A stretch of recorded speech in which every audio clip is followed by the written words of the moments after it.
शास्त्रों में वर्णन है कि कलयुग एक ऐसा समय होगा जहां सत्य गौण हो जाएगा और अधर्म का अंधकार मनुष्य की बुद्धि को ग्रस लेगा।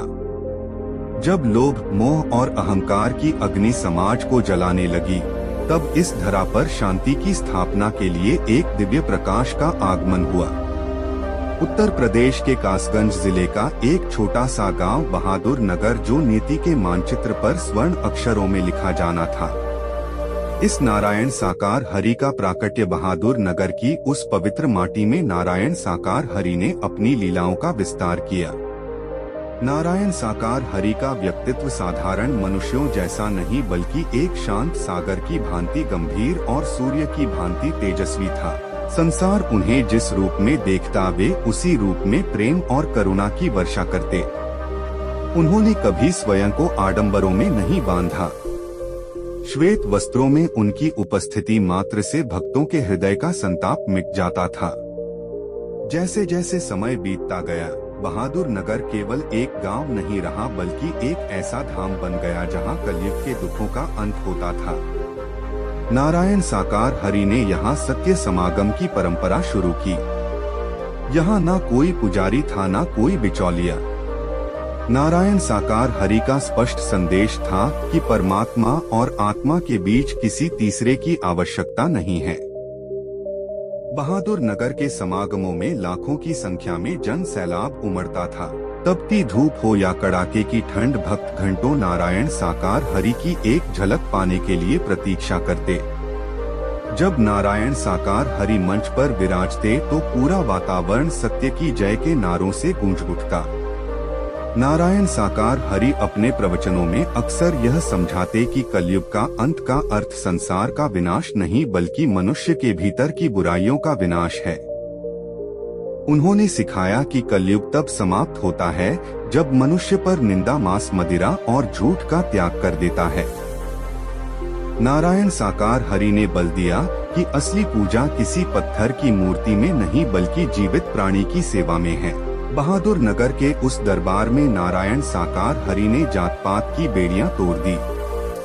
वहां एक ही पंक्ति में बैठकर अमीर, गरीब, उच्च निम्न वर्ग के लोग भोजन करते और वाणी सुनते। यह दृश्य इस बात का प्रमाण था कि नारायण साकार हरि इस धरा पर प्रेम का साम्राज्य स्थापित करने आए हैं। कहा जाता है कि बहादुर नगर की धूल में भी एक शक्ति थी।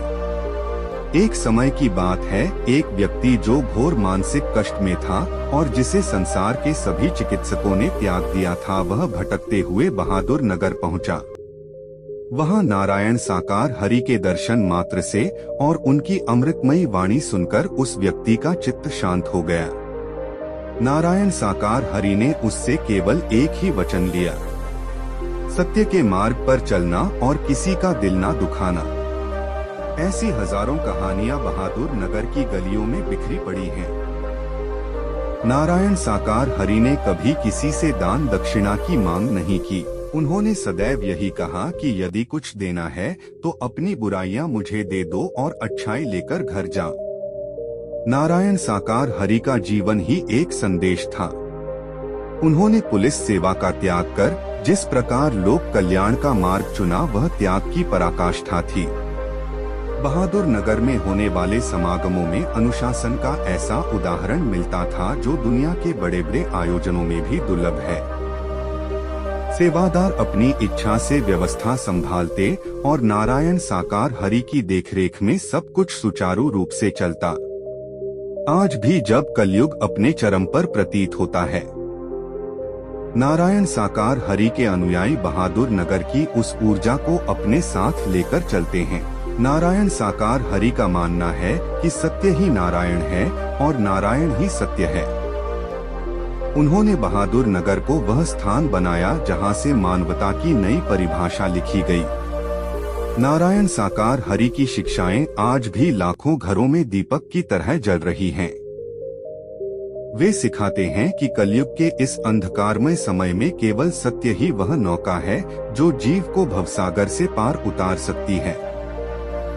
बहादुर नगर की महिमा और नारायण साकार हरि का नाम आने वाले युगों तक उन आत्माओं को राह दिखाता रहेगा जो शांति और मोक्ष की तलाश में हैं। नारायण साकार हरि के चरणों में समर्पित यह जीवन और उनकी शिक्षाएं ही इस कलयुग के विष को अमृत में बदलने की शक्ति रखती।